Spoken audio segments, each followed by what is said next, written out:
Para abrir oficialmente o fórum, convidamos agora ao palco a escritora, estrategista e palestrante em inovação digital e negócios da educação digital, Marta Gabriel. Bem-vinda.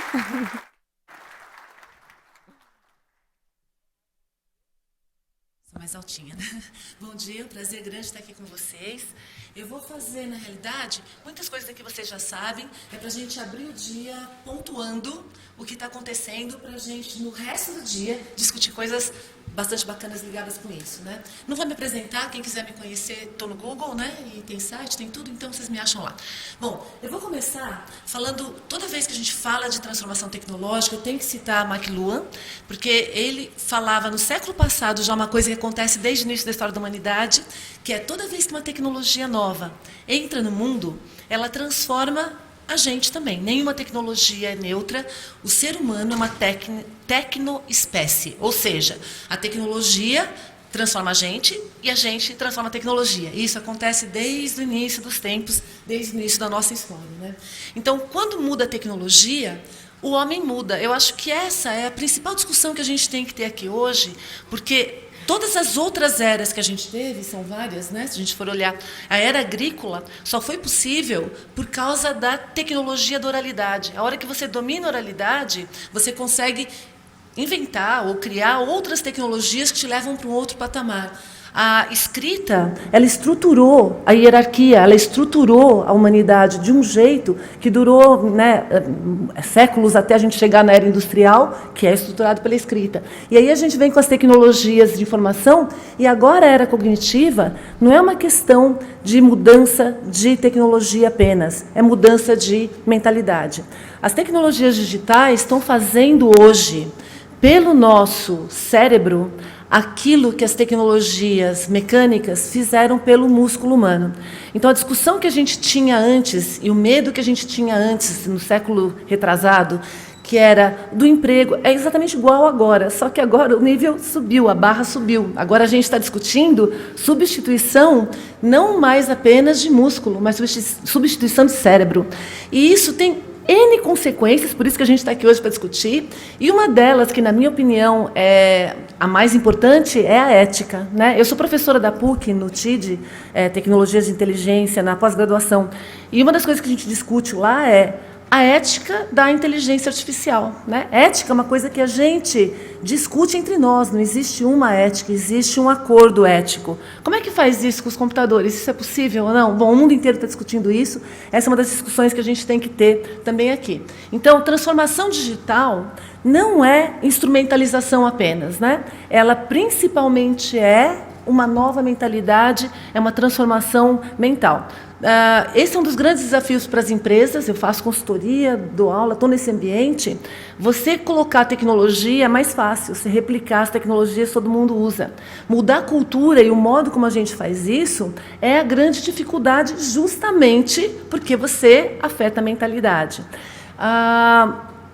Uma das consequências que a gente tem sentido nos últimos 10 anos, com a entrada da tecnologia, é a transformação das pessoas. Nós vimos nos vídeos de abertura, e quem trabalha com marketing, business, que nem nós aqui, a gente sabe que está acontecendo uma transformação no comportamento do consumidor, mas essa transformação ela é muito grande porque a gente começa a se replicar nos vários lugares, que é o hibridismo. Então, o meu ser, ele não é mais só o ser físico, biológico, ele se expande para o digital. Uma coisa legal para a gente pensar nisso aqui, quem gosta de ficção científica, que nem eu adoro, se você olhar a ficção científica do passado, a gente via que no futuro as pessoas iam ter um cabeção, porque a gente achava que o cérebro tinha que crescer, lógico, dentro da cabeça, né?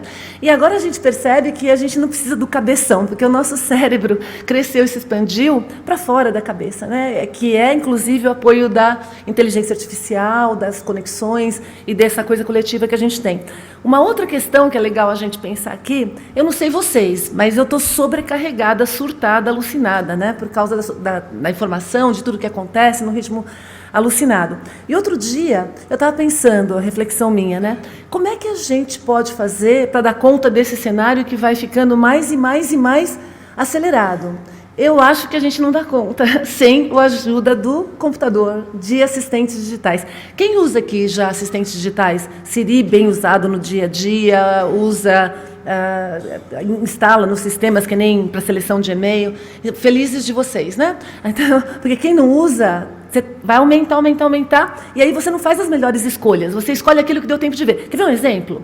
Eu voltei de férias agora. Eu tiro milhares de fotos, né? Mas eu ainda não tenho um assistente para me ajudar a escolher as fotos. Estão sendo feitos aí por várias empresas, mas ainda não tem.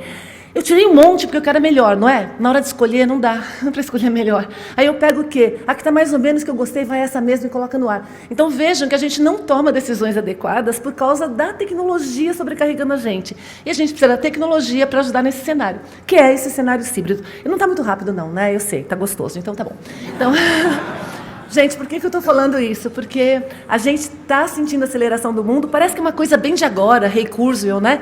Mas não é. Uma das pessoas que percebeu que o mundo estava acelerando no século passado é Buckminster Fuller, é um arquiteto visionário. Quem não conhece ele tem que conhecer o cara brilhante em todos os graus. Talvez por ele ser arquiteto, ele tinha uma visão diferente do mundo, né? Ele foi a primeira pessoa que começou a medir quanto tempo que demorou para o conhecimento dobrar no mundo. Então ele começou no ano 1, era cristã, e aí ele viu que a primeira dobrada de conhecimento foi no ano 1500. Depois, a segunda dobrada já foi... bom, aqui só está o gráfico da parte de 1900 para frente, né? A segunda dobrada foi 250 anos depois. Ou seja, de 1.500 anos para uma dobrada, a gente passou para 250. Em 1900, estava demorando 100 anos para dobrar o conhecimento no mundo. Em 1945, 25 anos.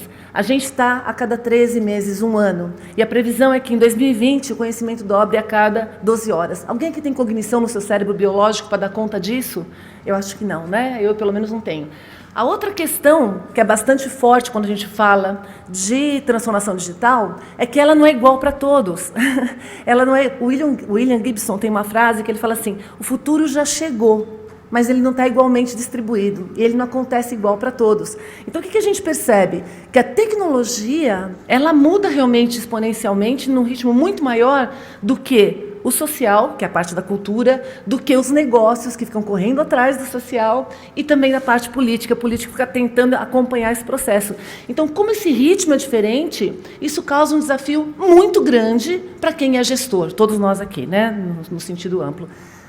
Mesmo para os negócios, o ritmo de penetração da transformação digital também é diferente para as várias indústrias, né? Tem indústrias que estão super na ponta, já bem avançado, e outras que ainda estão bem incipientes. Isso também é bastante desafiador, porque a gente não consegue ter uma transformação social profunda se o ecossistema inteiro não estiver preparado. Como é que você conecta fornecedores, ou utiliza serviços, que nem eu falei agora de fotografia, se você não tem todo mundo conectado, ligado na infraestrutura, para depois você ter a internet das coisas, a inteligência, para que você consiga fazer esse processo, né? Então, esse é um dos desafios que a gente tem. Se vocês acham que está rápido, vai piorar, que a gente já falou, né? Porque quanto mais a tecnologia muda rápido, mais ela é o driver de mudança no mundo, portanto, a gente começa a ter mais transformação. E aí eu pergunto para vocês, alguém que já parou para pensar qual é o limite da aceleração da mudança? Tá bom, a gente vai acelerar. Até quando? Tudo bem, a gente tem apoio de computador. Qual é o futuro da humanidade? Para onde a gente vai? Essa é uma questão que dentro da academia a gente tem discutido constantemente.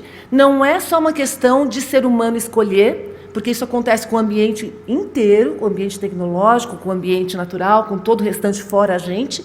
Para onde isso vai? Eu acho que hoje a gente vai tentar aqui, nos painéis, no papo que a gente vai ter, responder um pouquinho disso aqui, né? Ou pelo menos ter vislumbres, porque ninguém consegue responder isso hoje, ok? Se alguém falar que responde, bom, truco. Eu acho que não dá certo. Outra frase, eu adoro, né? Vocês já viram que eu adoro o Buckminster Fuller. Uma das coisas que ele falava, que eu acho que dá um insight para a gente aqui, para o resto do dia, para o resto do que a gente faz, você não muda as coisas lutando contra a realidade. A gente tem visto, eu tenho visto isso até por causa da minha idade, né? Estou mais velhinha, eu mexo com tecnologia já há 30 anos. Entra um paradigma novo, as pessoas ficam brigando com aquele paradigma. E o que a gente percebe é que, para mudar as coisas, a gente precisa construir um modelo novo que transforma o anterior em obsoleto. Então, em um grau bem interessante, a Apple fez isso, né? Em vez de ficar brigando com cópia de arquivos, ela criou uma coisa mais interessante, que é o iTunes, naquele momento, que faz com que o modelo anterior sozinho não valha. Então, em vez de brigar, você abraça o que vem de novo e aí você consegue fazer transformação em todo o processo. Então, não é brigar, é você abraçar, é tentar fazer o máximo possível de como que a gente explora isso ao máximo e se elimina as ameaças disso. Um exemplo disso, não sei quem viu já essa matéria, que a inteligência artificial, esse é o fato de você abraçar, né, que pode ajudar a gente. A inteligência artificial pode predizer se você vai morrer logo ou não, examinando os seus órgãos, ok? Eu infartei faz 5 anos, eu estou viva, graças a Deus, mas talvez se eu tivesse uma inteligência artificial me monitorando há 6 anos atrás, eu não tinha infartado. Tem algo errado com essa mulher, né? Tem algo que não está funcionando. Então, basicamente, tem 1 milhão. Gente, se eu tivesse trazendo exemplos para vocês aqui, eu estou terminando um livro agora sobre esse assunto de transformação digital, eu ficaria o dia inteiro só dando exemplos de coisas assustadoras, eu trouxe apenas algumas pinceladas, ok? Bom, desafios, para a gente pautar o resto do dia, que eu não vou responder nenhum, a gente vai discutir ao longo do dia todo, tá? Então, primeiro, até coloquei bem engenheiristicamente ordem, quando a gente fala de transformação digital, é muito importante separar o que é transformação digital do que é DNA digital. A transformação digital é temporária, é que nem quem passou aqui por processos de qualidade total na empresa, implementação de inovação, ela tem um tempo para acontecer para você ser aquilo que você quer ser, uma empresa com DNA digital, ok? Então, quando você atingir isso, você tem que manter isso constante no ritmo que está. Então, uma coisa é transformação, outra coisa é o DNA digital. Segunda coisa que eu já falei lá atrás, cultura. A gente fica correndo atrás, a gente como empresa, a gente fica correndo atrás das variaçõezinhas do consumidor. Teve momentos na história que o consumidor está mais empoderado, vai pela tecnologia, que a gente tem que correr atrás deles, mas tem momentos como agora, que as empresas estão mais empoderadas com tecnologia, como inteligência artificial, assistentes, robótica, drones, etc., que tem que baixar o nível para as pessoas poderem abraçar e a cultura andar junto. Então, a gente vive nesse pêndulo de corre atrás e volta. Tanto que o poder do consumidor que a gente fala o tempo todo, e mesmo o poder que as empresas têm, era maior há uns anos atrás do que agora. Porque agora tem tanta gente falando que a pessoinha fofinha se ferrou, né?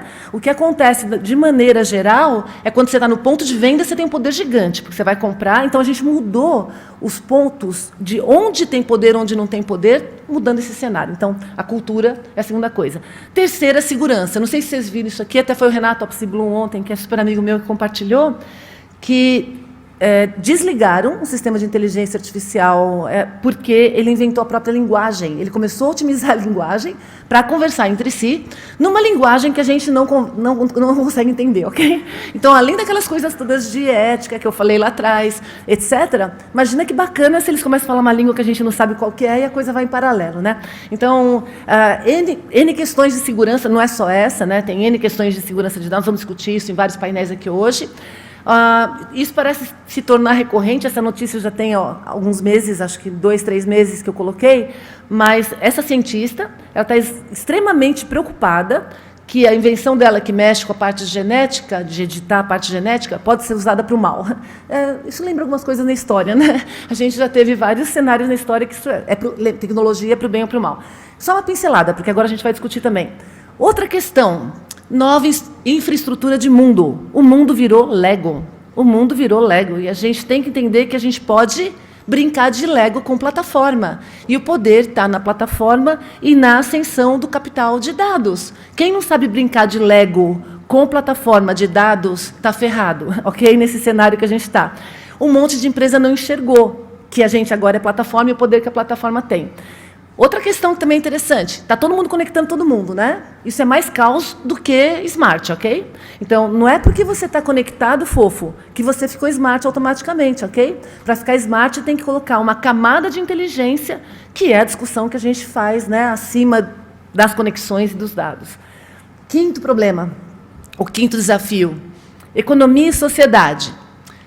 Nos anos 70, teve uma reunião no Vale do Silício com as principais cabeças de inteligência artificial, quando se começou a falar mais forte disso, para ver quais eram as precauções que a gente tinha que tomar, o que poderia acontecer de errado caso o computador começasse a pensar mais do que a gente.